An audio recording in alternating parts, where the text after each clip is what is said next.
What is going on, YouTube? I'm Lamont at large, and today we're in Ashland, Kentucky, and I'm going to show you how Charles Manson got his start.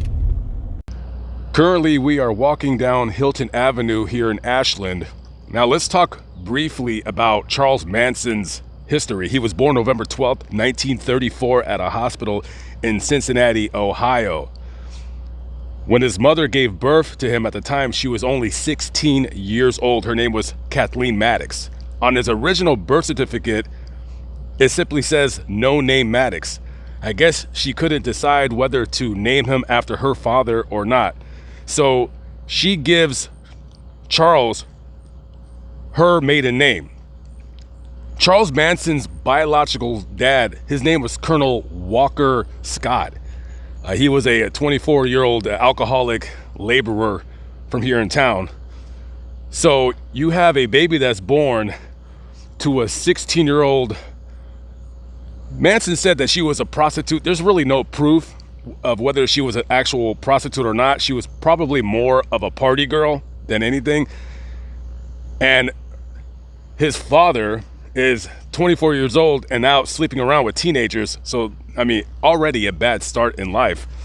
Now, she was from Kentucky here, her family. However, back in those days, when you were an unwed mother, more times than not, your family would just kind of tell you to have the baby out of town just to save the family embarrassment.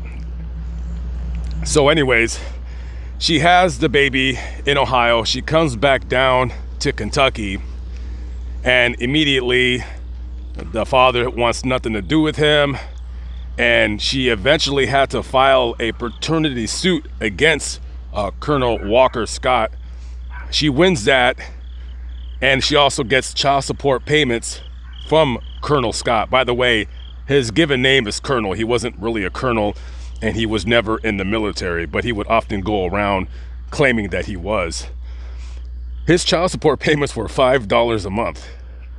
I know you're thinking like that's ridiculous. Well, let's not forget, during the Great Depression, it lasted for quite a long time. And back in the 30s, there was really not a whole lot of money to be made. We actually didn't get out of the Depression really until World War II kicked off. That's when the nation's economy just kind of took over took over the world, but you know what I'm saying. It became very robust and strong.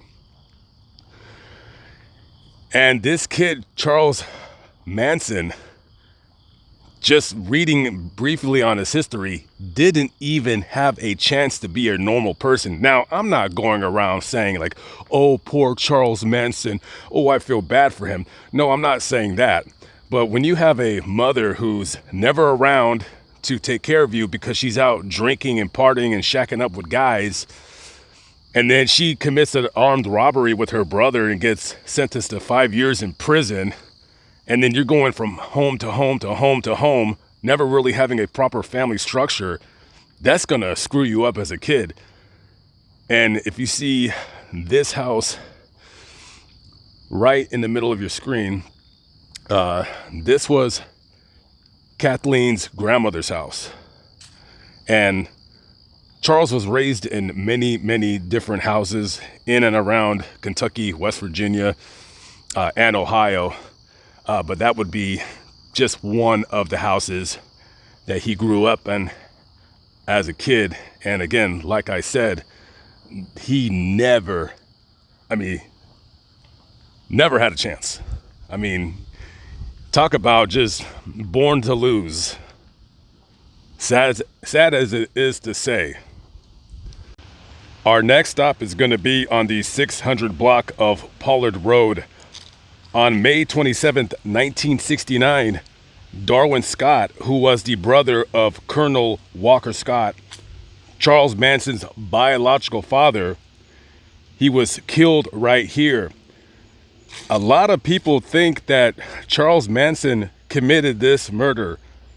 However, the police, after doing a crime scene investigation, they dusted for fingerprints, and they went ahead and sent the prints off to Los Angeles to see if they matched Charles Manson's, and they did not. Now, to try to make the drive from Los Angeles to Ashland, Kentucky, and back in 10 days, I mean, you could do it. I mean, if you really just get to the driving. And a lot of people during that week remember seeing like a hippie guy on a motorcycle. And of course, if there's like a hippie guy on a motorcycle, you're like, oh, it's Charles Manson. Well, more than likely it's people's overactive imaginations. Technically, Charles Manson never committed any murders. He was just a seemingly charismatic guy, but a lot of people say that if you talk to him, like, you know, one-on-one, if you talk to him, he was a dumb guy. Yeah, I remember talking to this one guy that was in prison with him, and he said that Charles Manson was a celebrity, but people just pretty much referred to him as just a weird old man. I mean, that's really what it was. And he was also a prison snitch too. Yeah, he would oftentimes snitch on anybody doing anything. I believe Charles Manson died in 2017. I did a video at the hospital where he died. If I can find that video, I'll put it in the description box below.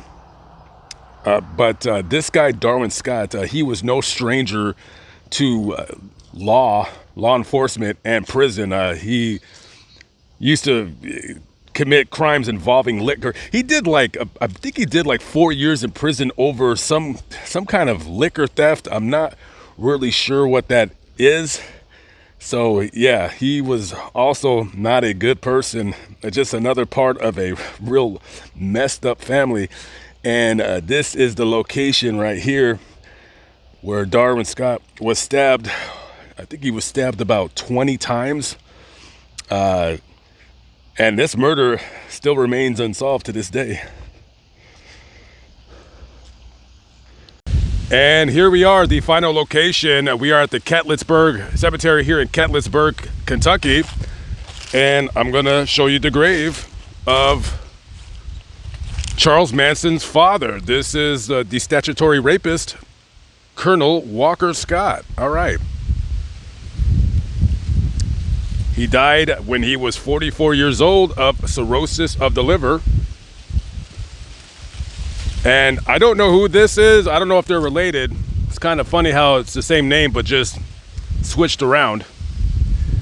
And over here, of course, is the uncle who some would say the Manson family drove out here from Los Angeles, killed him, and then turned around and headed back. But of course, there was no evidence. His murder is still unsolved. And I'm assuming that this is the mother, Gladys Klein Scott. And she died when she was pretty young as well.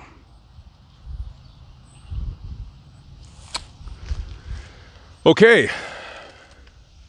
An interesting little history about the Manson family.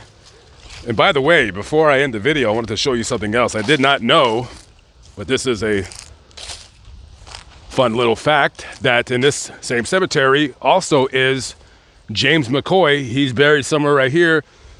He's the last living McCoy member.